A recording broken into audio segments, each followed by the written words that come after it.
I've struggled with alcohol. I've struggled with violence and blasphemy and all kinds of things, before Jesus. But the one that has lurked into my life with Jesus is lust. That's the truth.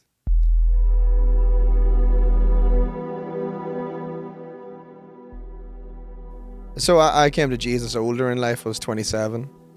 And I suppose I bought into the idea that when I came to Jesus, everything old would be old and only the new would remain. And I think that is from a spiritual point of view, but I'm a man and I'm flesh and blood and spirit. And so I think for me, the struggle in my life has been to put my flesh to death every day, because it is strong-willed and stubborn. And before I came to Jesus, the lady that led me to Jesus, my wife Heidi, she had to forgive me of a great deal of things, adultery and, sleeping around, doing things I shouldn't have been doing. And she did, and I came to Jesus, and I've been faithful to my wife in many ways. And I think one of the hardest things for Christian men to talk about, and Christian artists in particular, is, the struggle with lust. And that doesn't have to be some dark, secret that you hide. It can be just as simple as not thinking about your wife, thinking about someone else or whatever. I think in my life, lust is not the problem. It is a deep sense of loneliness that I have, no matter how wonderful my family and my friends and the people that I love are. There is something in me that is deeply lonely. And so for me, it's connection that I'm always chasing after.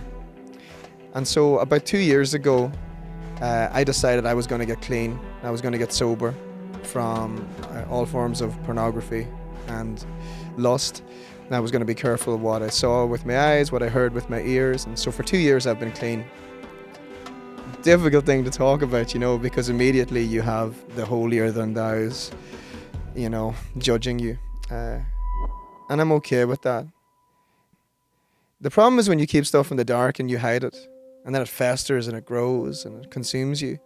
But Jesus says, bring all those things into the light of His glory and His grace. And so I'm seeing in my life what He does with the dark things. He just burns them up. And I'm realizing my part in all of this is trying to be faithful to Him. To say no to my flesh, to my desires, to my sin. To say yes to Him. And to recognize that this side of eternity, I guess I'm always going to be a wee bit lonely. And until I'm with Him, nothing's ever going to feel quite right. But I have to stop chasing connection in all the wrong places. And I will say this, in the last 2 years, having been clean for the most part, my relationship with my wife has been really beautiful. I can look at my kids in the eyes. Even though the devil tells me I'm a hypocrite every day of the week, I can say, yes, I am devil, but more importantly, I'm a child of the King.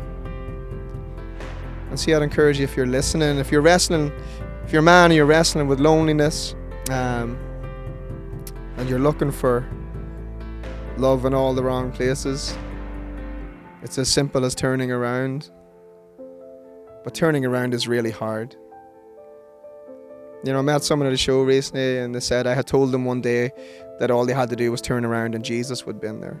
They thought it would have to be a big, long, running back to Jesus thing.